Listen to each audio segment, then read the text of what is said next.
capítulo de Los Simpson en el que Homero se vuelve artista. Pero no se vuelve artista por decisión. Se vuelve artista porque compra las partes para hacer una parrilla hecha por uno mismo en su patio y cuando la arma lo que resulta es bastante particular y al tirarlo a la calle eso lo encuentra una curadora de arte que decide que Homero es el nuevo artista del momento. Esto lo lleva a Homero a empezar a estar en galerías, a empezar a tener un renombre, a ser celebrado por toda la comunidad artística, pero cuando llega la hora de hacer una obra sucesora a esa primera obra que tuvo tanto éxito, no logra hacer nada que le guste a nadie. Cae en desgracia y se pregunta, ¿por qué el arte me odia si nunca le hice nada? Bienvenidas personas de internet a mi canal de YouTube. Yo soy Vicu Villanueva y esto es un nuevo Vicu Ensayo. El 6 de noviembre de 2013 sucedió un evento canónico que a mi parecer cambiaría el entramado de la historia de la cultura, pero principalmente dejaría en evidencia una dinámica acerca del arte y el consumo. Art Pop es el tercer o cuarto disco del artista estadounidense Lady Gaga, depende si contamos The Fame Monster como su segundo disco, pero es su tercera era, es su tercer episodio dentro de lo que fue una carrera muy llena de referencias, de ideas, de conceptos,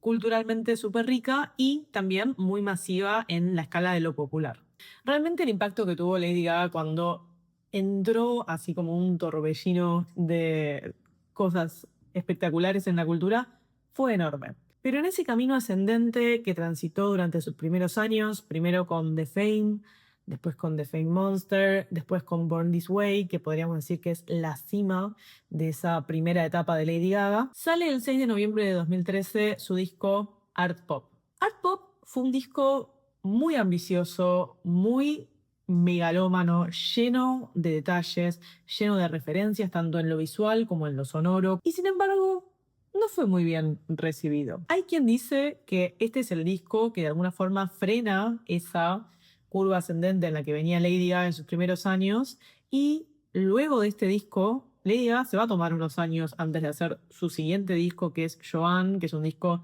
súper minimalista y alejado de toda esta cuestión espectacular del arte y la fama. Y es curioso porque Art Pop es un disco que podría haber funcionado en términos comerciales. Y sin embargo, si bien obviamente le fue mucho mejor que a trabajos de muchísimos otros artistas, para los estándares de Lady Gaga y sobre todo de lo que la crítica en ese momento decía acerca de su carrera y de su música, fue lo que podríamos decir un flop. Como le pasaba a Homero en la escena de Los Simpson que comentábamos al principio, muchos artistas que tienen un gran éxito comercial en algún punto de su carrera se encuentran con esta situación de que lo que están haciendo en el marco del arte consumible deja de ser tan atractivo como lo que venían haciendo hasta ese momento y genera esta pregunta de por qué el arte me odia si yo no le he hecho nada. Pero acá es importante ver que justamente el arte no es un ser, no es una entidad, sino que estamos hablando de la industria del arte. Estamos hablando de la industria del capitalismo y del consumo. Y el arte en esa lógica, en ese marco de valor, se vuelve también un producto más. Lo interesante para mí de Art Pop y sobre todo del tema Applause, que fue el single de difusión de Art Pop de Lady Gaga, es que en su letra aborda de alguna forma algunos de los marcos teóricos que podrían explicar lo que le termina pasando al disco mismo. Esta disonancia o esta tensión entre la obra de arte, la cultura pop y el consumo, que obviamente viene de mucho antes. Andy Warhol quizás sea uno de los referentes máximos en cuanto a visibilizar la cuestión mercantil del arte y del arte como producto al vender su arte de forma seriada o utilizar productos como obras de arte y difuminar muchísimo las líneas de qué es lo que diferencia una obra de arte de un producto de consumo, llevándonos a masticar un poco esta conclusión de que el arte en el mundo en el que vivimos es también un producto de consumo. Pero ¿es solo un producto de consumo? ¿Sigue habiendo diferencias entre la obra de arte y el producto de consumo que no es una obra de arte? Applause es una canción que habla, como muchas de las canciones de la primera etapa de Lady Gaga, acerca de la fama y de las dinámicas que hacen que algo o alguien pueda ser famoso y tener ese capital que es la fama, en el contexto cultural en el que eso también sucede. Lady Gaga en Applause dice: en un momento yo soy el Kunz y al momento siguiente el Kunz soy yo. La cultura pop estaba en el arte y ahora el arte está en la cultura pop en mí. Es un poco grandilocuente esta parte de autoproclamarse la intersección entre el arte y la cultura pop, pero ¿quién podría negar en 2026 que Lady Gaga realmente fue, durante esos años de la primera parte de su carrera, una síntesis pública de lo que significa ser una persona famosa en el medio de la cultura pop y en el medio del arte? Obviamente aquí entra una cuestión que es el arte popular versus el arte fino o las bellas artes, que si bien se borra y se difumina todo el tiempo y una cosa dialoga con la otra, siempre hay una cuestión de que lo popular no puede ser elevado artísticamente. Y esto con Lady Gaga sucedía mucho, que por más que ella estaba haciendo constantemente, por ejemplo, en el video de Applause, referencias a muchísimas cosas que tienen que ver con la historia de las artes, no solo de Estados Unidos, sino de distintas partes del mundo, con cuestiones que tienen que ver con la teoría crítica cultural o diversas cosas que daban a entender que el marco teórico desde el cual se estaba haciendo el arte que Lady Gaga hacía en su momento venía de más que de decir este vestuario es lindo, esto es bonito y ya. Era un pop que sin duda en todos los detalles, en el cuidado al detalle que tenía cada vestuario, cada video y la accesibilidad que tenía también por ser pop desde lo musical, desde lo temático, desde la identificación que podía generar en el público, era realmente una intersección muy única entre la cultura pop, el arte y ella como vocera de alguna forma de esta búsqueda. Como a toda artista pop, se la desmereció mucho en su momento, sobre todo desde los universos del arte, como si fuera arte poco serio, arte en chiste, arte no de verdad, es arte pop, arte que está hecho justamente para ser un objeto de consumo. Pero es un poco absurdo, en el marco del arte del siglo XX y del siglo XXI, pretender que no todo arte, incluso el arte de los museos, el arte de los premios, de las academias, no es también tan un producto de consumo como el arte de Lady Gaga. Por más que existe todavía el arte que está en el museo, que está por fuera de la lógica mercantil de la reproducción, ese arte también de alguna forma está inscrito en una lógica de consumo capitalista por cómo también las personas se acercan hoy a ese arte. Walter Benjamin en El arte en la era de la reproductibilidad técnica advirtió que a partir del momento en el cual las capacidades técnicas de las máquinas permiten reproducir la obra de arte, ya sea a través de la copia, por ejemplo, a través de la fotografía, de la película, y ni hablar ahora con las redes sociales, digamos que llegamos a un punto máximo nunca antes visto de la reproductibilidad técnica de las imágenes. Incluso todo museo, todo espacio donde sucede el arte fino, el arte de verdad, también muchas veces tiene, por ejemplo, presencia en redes sociales, estando disponible a través de estas copias, estas reproducciones técnicas que según Walter Benjamin le robaban al arte su aura. El arte previo a la era de la reproductibilidad técnica, según Benjamin, tenía un aura que lo hacía único, que lo hacía solo experimentable en cierto tiempo y espacio. Por ejemplo, si yo quería ver, no sé, la Mona Lisa, iba a tener que ir a verla a donde está. No había otra forma. En cambio, en el momento en el que se le puede sacar una foto a la Mona Lisa y yo puedo experimentar la Mona Lisa estando a miles de kilómetros de distancia de donde el original está, lo que dice Walter Benjamin es que esa obra pierde su aura. En cambio, lo que sucede, según Benjamin, es que aparece un intento de nueva aura o de remistificación de alguna forma de esa copia que ya carece del valor que tenía el original, a lo que él llama el fetichismo de la mercancía, que es darle como un valor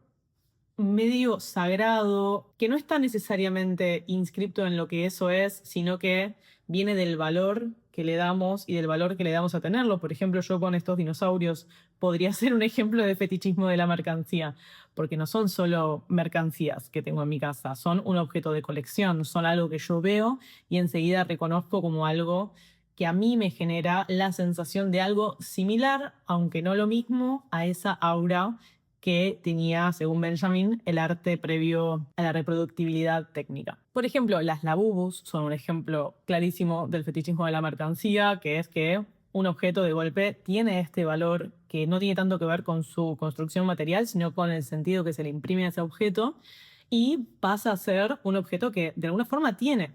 este atractivo que va más allá de si es lindo o si es feo o el debate de las labús son lindas, son satánicas. No importa porque el atractivo de ese objeto ya lo tiene. No va a ser para todo el mundo, pero para quien sí esté en el código del fetichismo que se genera alrededor de esa mercancía,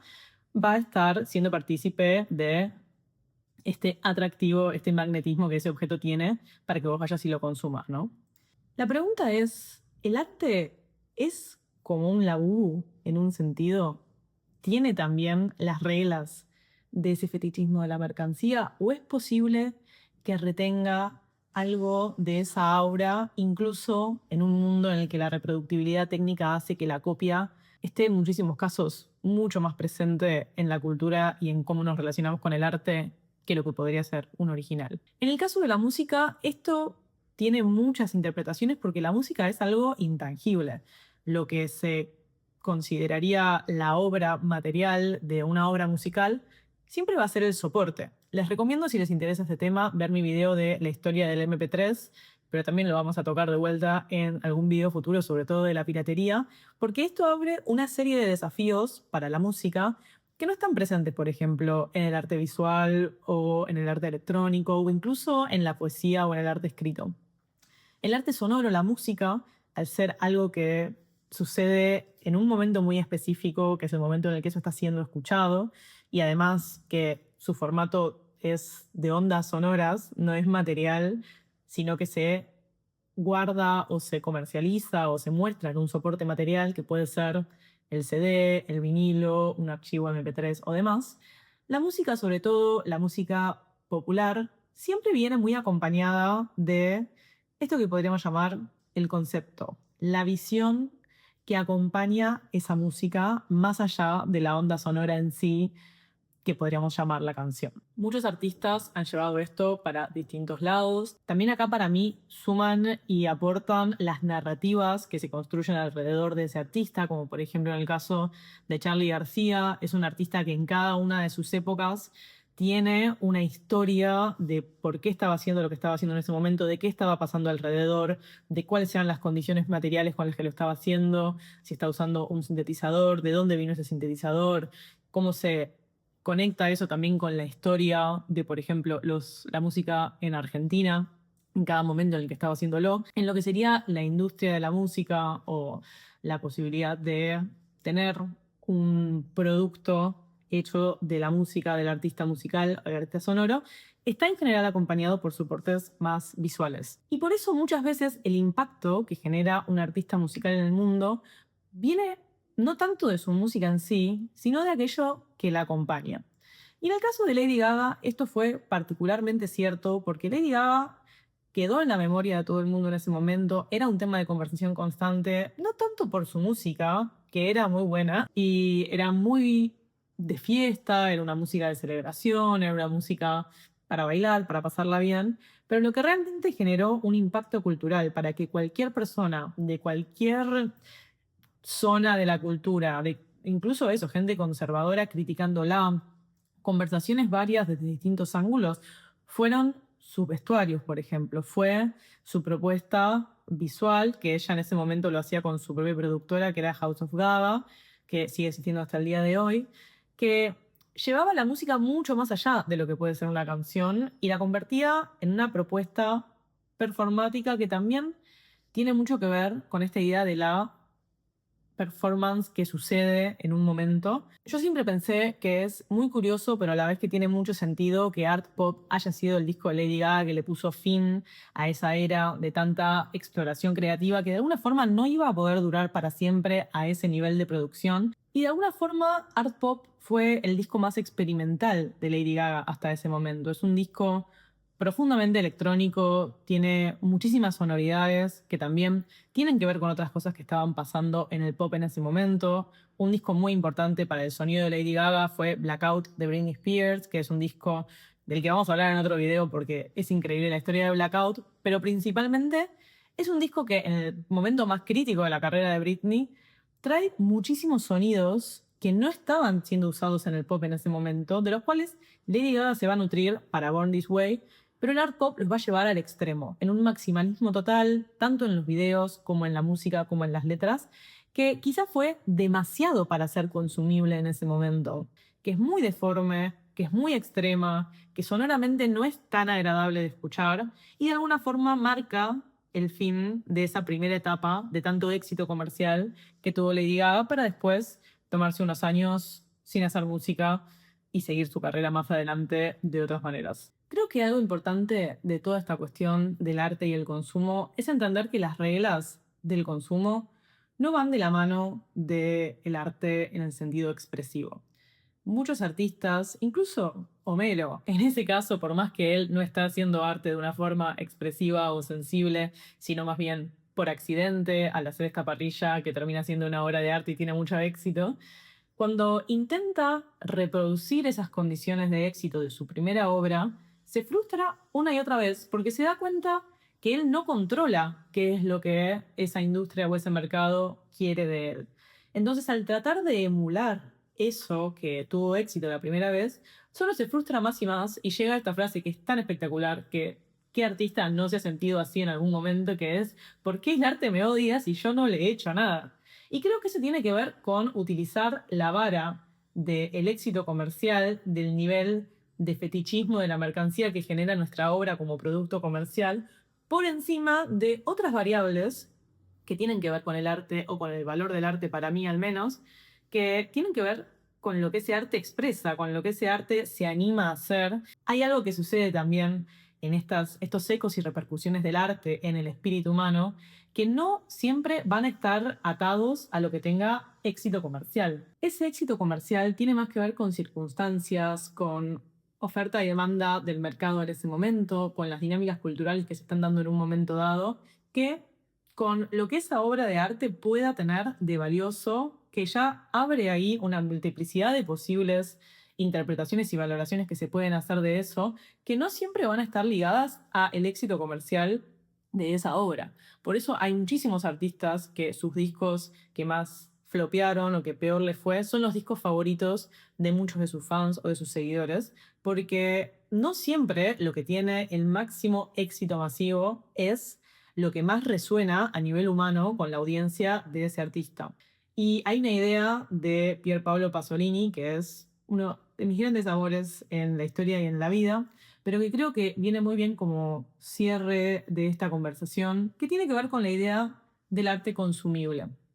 Pasolini habla mucho en muchas entrevistas del arte consumible. Pasolini era un escritor, director de cine, poeta, diversas cosas. Y Pasolini era un gran crítico del consumismo y de justamente esto que lleva a todo a convertirse en un producto de consumo para que podamos interactuar con él. Sería limarle las asperezas, volverlo más fácil de digerir para que lo puedas justamente consumir. Y cuando le preguntan a Pasolini si la poesía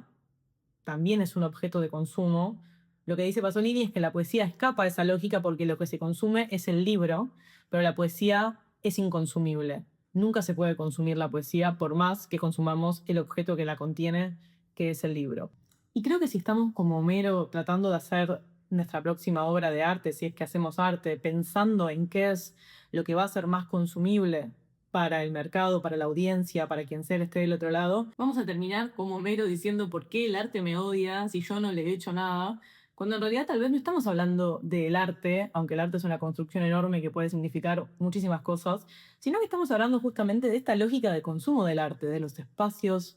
en los que el arte se consume, las circunstancias, los valores particulares que tienen esos espacios, que no tienen por qué, y para mí es muy importante que no sean los nuestros como artistas. Cuéntenme qué piensan de esto, ya sea que hagan arte, que no lo hagan, que odien al arte, coméntenme todo, quiero leerles, quiero que estén de acuerdo o en desacuerdo, que me hagan un choclo explicándome por qué algo que dije les parece mal, porque me encanta que se puedan abrir conversaciones de estos temas que son tan complejos y para poder empezar a masticarlos un poco necesitamos hablar de ellos, intercambiar ideas y ver qué pasa cuando compartimos esas ideas con otras personas. Muchas gracias por mirar. Yo soy Vicu Villanueva. Estos son mis Vicu ensayos semanales. Me encanta leer sus comentarios, me encanta cuando se suscriben y aparte si se suscriben al canal se van a enterar cada vez que suba un video nuevo. Pueden suscribirse también a mi newsletter que es vicuvillanueva.substack.com y sale todos los domingos. Y sin más, nos vemos la semana que viene. ¡Mua!